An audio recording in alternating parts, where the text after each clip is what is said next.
Today on the podcast, we are featuring the Oakland, California group Vannon. Learn more about them and listen to their track Above the Stars.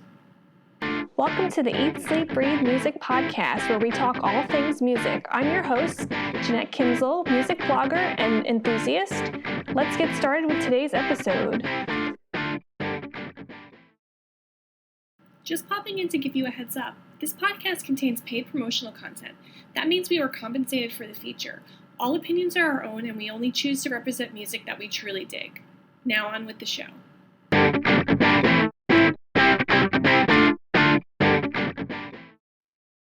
Hey everyone, welcome to the Eat, Sleep, Breathe Music podcast. I'm your host, Jeanette Kinzel. For those of you just joining us, this is the podcast where I talk about different musicians and how their music affects me, and then I play a track for you to listen to, so you can check it out and form your own opinion as well, and I'd love to know what you think of the track as well, if you're so inclined. I'll have some details at the end of the show. You can tell me where you want to share your opinion. So today I'm chatting about the band Vannon. Hailing from Oakland, California, the group is comprised of Max Hodes on lead vocals and guitar, Sven Pazarek on bass, keys, and backing vocals, bassist Nick Willbrand, and drummer Mike Hans Lawson. So, this band's pretty fairly new, although the founding members are seasoned musicians. Max and Sven have collaborated on projects in the past, and the two of them, they were kind of found that their old band was kind of dead, and they wanted to keep things going, so they formed Vannon in 2019. They basically had taken some new tracks and repurposed some old stuff, and at the end what they had was what they called our weird symphony of end-time living mixed sharp and hallucinogenic, undulating and folding in on itself while exploding outward. So that just kind of gives you a great build-up for the music, and I feel like this song is a great build-up, and this song particularly kind of stood out to me on their album. I feel like their album is a very big album, musically, and it's very heavy, and it's got this kind of maybe theatrical feel, but yeah, it's kind of it's a neat sound, and it's a neat band, especially if you're into someone who's kind of into metal and additional subgenres of metal. I'm going to get into that a little bit more about how the band sounds. But yeah, so basically, according to the band, each member kind of brought something different that kind of rounds out their sound. And here's a quote from them talking about their process. So basically, this is what they said. They said, "We realized we were only on the chaotic outer ring of the vast storm we had chosen to enter. Out of that fierceness, a spirit loomed carrying thunder in its hands.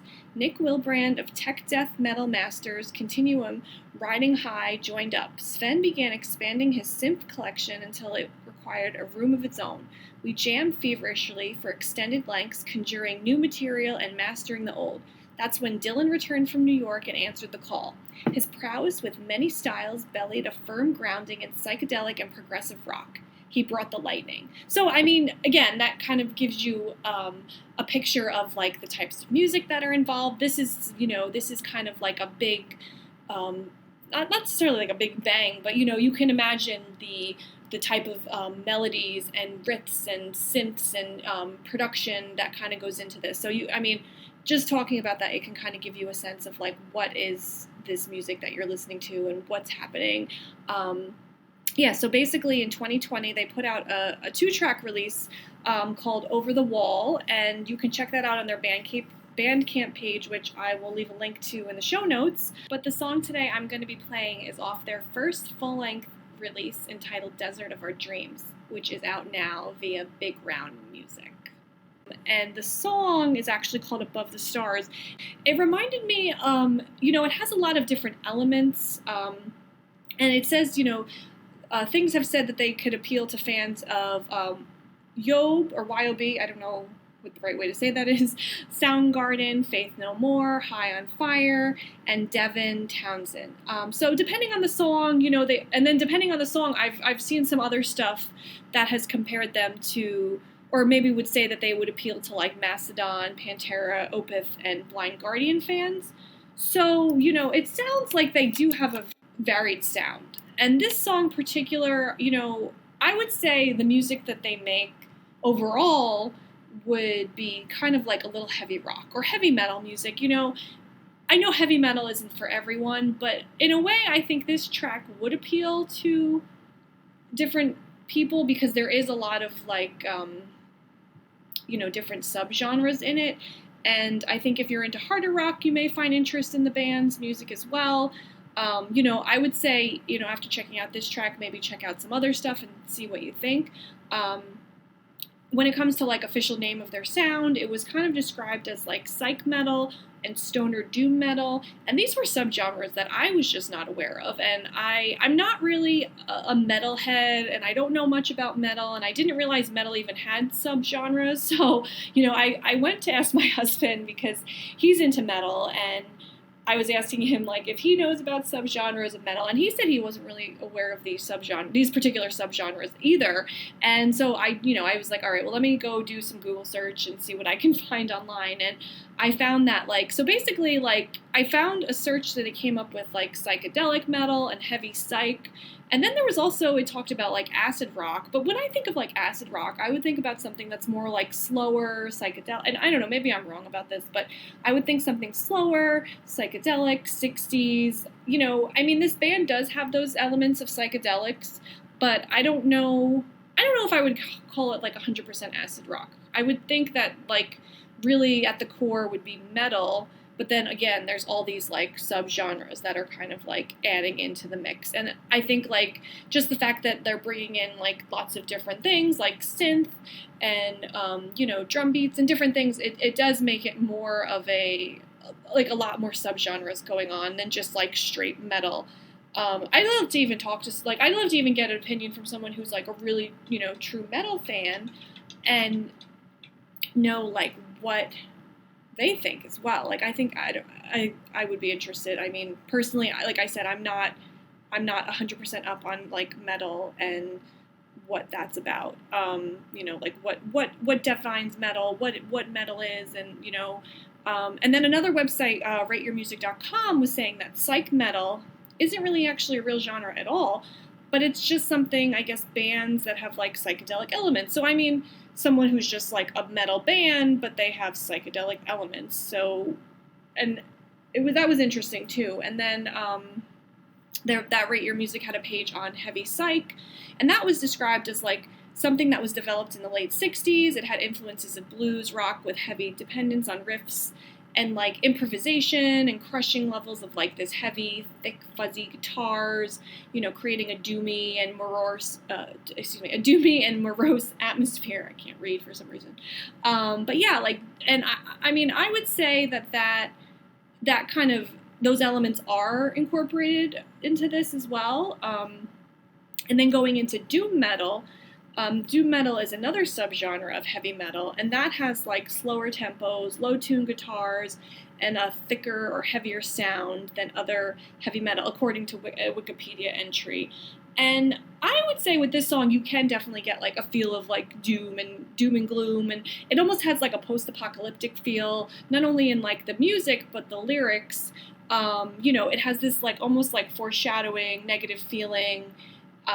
Like I said, post-apocalyptic sound, and so I would think that this song kind of falls within that as well. Going into stoner metal, that is basically, stoner metal, I guess, is part doom and part psychedelic, and then acid rock influence, apparently, according to at least like Wikipedia page.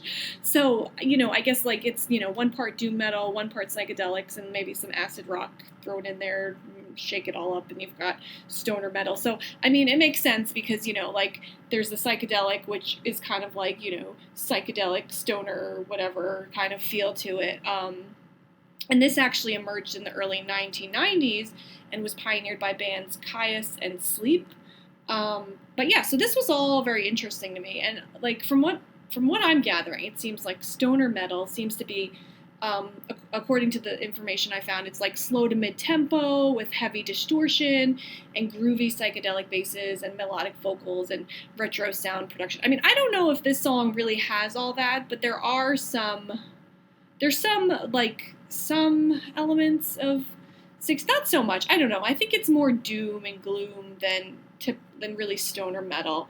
I don't know. Like I often find when I read things like I have to like listen to them, and then I'm like, oh well, yeah, that has that element. But sometimes I wonder if I'm just taking whatever I read, and then I'm just believing what I read. So I don't know, but I do like the song. This song kind of stood out to me. It's not so retro sounding, but there is like an element of like destruction and slower tempo. It's not your ordinary metal song, at least from what I've gathered. I don't know if I'm right. It's interesting because there are a lot of subgenres thrown into the mix for this band, which can be good for the band. You know, I mean, I read some stuff online that was not necessarily criticizing their sound for, you know, having too many like subgenres, but it seemed like it could leave a taste. It seems like it could leave a bad taste in the mouth of true metal fans who just want like straight up metal. You know, like this is what I want, and they don't want everything. They don't want anything else. So I mean, in that respect, maybe that's why like it didn't get like negative reviews, but some people were saying like it was trying to do too much. But I mean, I always wonder, like, you know, so much music today is blurring the lines of genres, and you know, if you're looking to kind of appeal to a wider audience, it can be a good thing. Although I wonder too if it would be, you know, kind of hindering metal fans who may not feel like this is cool enough because it's not like straight up metal. I mean, I have a varied taste in music, and I always trying to find things that are like interesting or like something that I like about a song, and I think, I don't know, like I try not to be a hater when it comes to music. I think like it would be you know, and I would be interested to know like what true metal fans would think of this band, you know, think of this song and think of this band. I mean, I'm not hyper focused on metal, and I don't really know a lot about metal subgenres, but you know, if someone's like a purist, they may feel this is something that could not really appeal to them, and I mean, you know, that could hinder certain audiences. But you know, I mean, I think it's an interesting collaboration of music, and I think the sound is good, and you know, like I think they're making a mark because they have been getting features, you know, both in metal and general music sites. You know, they were in The Circle Pit, Echoes and Dust, Metal Temple, Metalhead Community, The Big Takeover, Alternative Nation, Tinnitus, Music News, Tattoo.com, and as well as Breaking and Entering. And I'll leave notes to those in the show notes if you want to check out and see like what other reviews have said. You know, there's both positive. I mean, I hadn't seen anything that was completely 100% negative, but like I think the biggest flaw that people had said was that they thought that this was like too many subgenres. They're trying to do too much. But I mean, I personally like the song, and I think, I don't know, I guess I like when a lot of stuff is going on. I don't know, maybe that's just me. But I guess I'm always interested in just like finding new music and listening to different things, and I don't know, I try to find an appreciation for music, and I feel like there were quite a few songs that I was interested in on this album, and I was having a little bit of a trouble picking a song, and I decided on Above the Stars because I thought that was something that stood out to me, as well as I thought it would be an appealing song for, you know, a wider audience. But yeah, I mean, I feel like I've kind of talked enough about this, so without further ado, now I will play you the track Above the Stars, and here we are.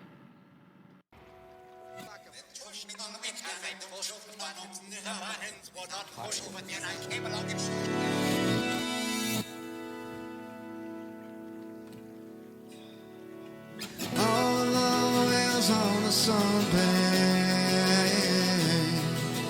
All along you're wandering.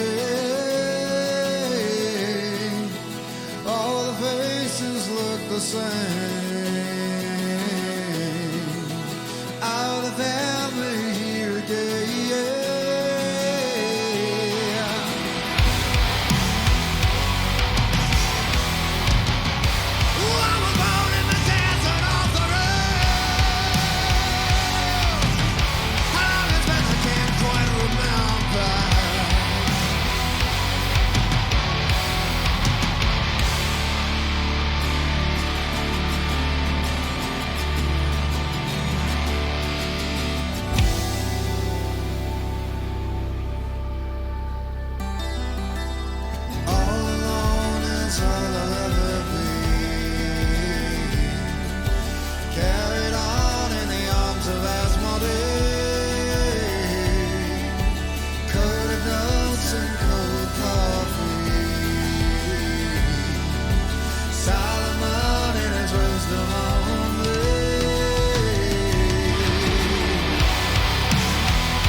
hope you enjoyed this track as much as I have. We would love to know what you think about Vannon and their track Above the Stars. You can tell us in a comment on the podcast webpage.